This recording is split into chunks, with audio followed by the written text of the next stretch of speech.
பிரு, நான் ஒரு கதை சொல்லட்டுமா? என்ன கதை? இது மொக்க கதையோட ஏதாச்சும் சொல்லுவா? இல்ல இல்ல இல்ல, நல்ல கதை நான் சொல்றேன் கேளு.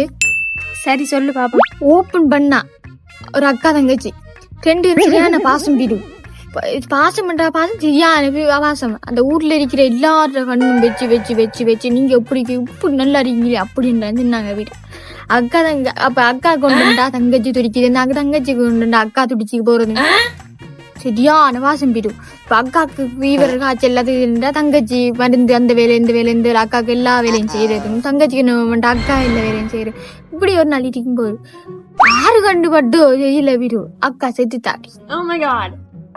அக்கா செத்ததுல இருந்து தங்கச்சிக்கு சரியான அழுக. தங்கச்சிக்கு என்ன செய்யறது இல்லை வீடு. அப்ப ஒரு நாள் எல்லாரும் ஊருக்காரர்கள் எல்லாரும் வந்து அக்காவை பத்தி பேச பேசி பேசி பேச தங்கச்சிக்கு கத்து சரியான கத்து அடி. கத்தி கத்தி கத்தி கத்தி தொண்டை தண்ணி வறண்டு போயிட்டு போயிரு.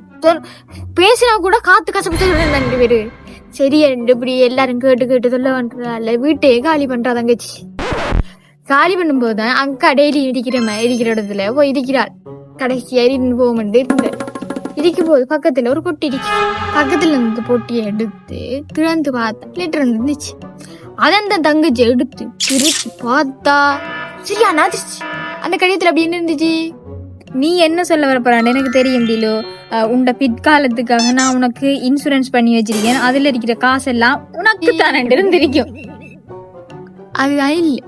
அது திறந்து பார்த்து என்ன தெரியுமா? மஞ்சள் சாக்லேட் பிஸ்கெட்டை சாப்பிடுங்க சோகத்தை போக்குங்க அப்படி இருந்துச்சு. ஊர்ல இருக்கிற தற்குறியெல்லாம் நம்மளோட தான் இருக்கு கடவுளே. இன்னும் ஒரு கதை